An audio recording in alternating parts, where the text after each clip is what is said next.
ఇంగ్లాండ్తో జరుగుతున్న third test మ్యాచ్లో team India అదరగొట్టిందనే చెప్పాలి. బజ్బాల్ ఎరా స్టార్ట్ అయిన తర్వాత ఇంగ్లాండ్ ఒక రోజులో తక్కువ రన్స్ చేయడం ఇది సెకండ్ టైం మాత్రమే. అది కూడా 2 సార్లు మన టీమిండియానే ఉండడం విశేషం. దాదాపు 6 సంవత్సరాల తర్వాత అగ్రెసివ్గా ఆడే ఇంగ్లాండ్ దాదాపు 3 రన్ రేట్తో జస్ట్ 251 రన్స్ మాత్రమే చేసింది.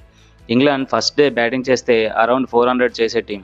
బట్ ఈ మ్యాచ్లో 83 ఓవర్లు ఆడి ఆ మాత్రం స్కోర్ చేయడం అందరినీ ఆశ్చర్యానికి గురిచేసింది. బట్ ఇంగ్లాండ్ గేమ్ ప్లాన్ని ఎందుకు మార్చుకుందో తెలియదు. సో వారిని తక్కువగా అంచనా వేయకూడదు. ఎడ్జ్బాస్టన్ టెస్ట్లో ఓటమి తర్వాత చాలా విమర్శలను ఎదుర్కొన్న ఇంగ్లాండ్ టీం మూడో టెస్ట్లో ఈ విధమైన గేమ్ ప్లాన్తో వచ్చింది. ఫస్ట్ డే ఫస్ట్ సెషన్ తర్వాత అగ్రెసివ్గా ఆడే ఇంగ్లాండ్ ఈ మ్యాచ్లో మాత్రం డిఫెన్సివ్ మూడ్లో ఆడింది. ఇంగ్లాండ్ ప్రీ ప్లాన్తోనే టాస్ గెలిచి బ్యాటింగ్ తీసుకుంది.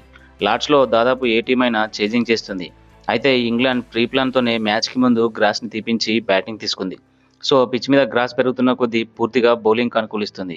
అందువల్ల 4th, 5th డేలలో టెస్ట్ పూర్తిగా రసవత్తరంగా మారనుంది. ఇక ఇండియా ఈ మ్యాచ్లో అద్భుతంగా బౌలింగ్ చేసింది. నితీష్ కుమార్ రెడ్డి తన ఎక్సలెంట్ బౌలింగ్తో అదరగొట్టాడు. స్టార్టింగ్లో ఇంగ్లాండ్ డిఫెన్సివ్ మూవ్లో డ్రింక్స్ బ్రేక్ వరకు వికెట్ ఇవ్వలేదు. అయితే తర్వాత 4th సీమర్ నితీష్ని బౌలింగ్కి దింపి శుభ్మన్ గిల్ ఎక్సలెంట్ క్యాప్టెన్సీ చేశాడు. నితీష్ తాను వేసిన ఒకే ఓవర్లో 2 వికెట్లు సాధించాడు. ఓపెనర్ డకెట్ని జాక్ క్రాలీని పెవిలియన్కి పంపించాడు. క్రాలీని అవుట్ చేసిన బాల్ అయితే ఫెంటాస్టిక్ అని చెప్పాలి. సూపర్ స్వింగ్తో క్రాలీని అవుట్ చేశాడు.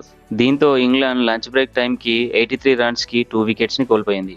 ఇక నెక్స్ట్ సెషన్లో ఇంగ్లాండ్ పూర్తిగా డిఫెన్సివ్ మూడ్లోకి వెళ్ళింది. ఈ సెషన్లో ఓలీ పోప్ మరియు జో రూట్ స్లో అండ్ స్టడీగా ఆడుతూ 100+ పార్ట్నర్షిప్ని అందించారు. దీంతో సెకండ్ సెషన్లో ఇంగ్లాండ్ వికెట్ కోల్పోకుండా ముగించింది. ఇక టీ బ్రేక్ తర్వాత కూడా ఇంగ్లాండ్ ఇన్నింగ్స్ని మరింత స్లో డౌన్ చేసింది. అయితే జడేజా టీ బ్రేక్ తర్వాత ఓలీ పోప్ని అవుట్ చేయడంతో ఇంగ్లాండ్ 3rd వికెట్ని కోల్పోయింది. ఇక ఇంగ్లాండ్ వైస్ కెప్టెన్ హ్యారీ బ్రూక్ని బుమ్రా అవుట్స్టాండింగ్ డెలివరీతో బౌల్ చేశాడు. ఇక తర్వాత కెప్టెన్ స్టోక్స్ మరియు జో రూట్ కలిసి మరో వికెట్ కోల్పోకుండా స్లోగా ఆడుతూ డేని ఫినిష్ చేశారు. జో రూట్ చాలా కంఫర్ట్గా ఆడుతూ 191 బాల్స్లో 99 రన్స్ సాధించగా కెప్టెన్ స్టోక్స్ 102 బంతుల్లో 39 రన్స్ సాధించాడు. వీరిద్దరు కలిసి ఇంగ్లాండ్కి 79 రన్స్ పార్ట్నర్షిప్తో క్రీజ్లో ఉన్నారు.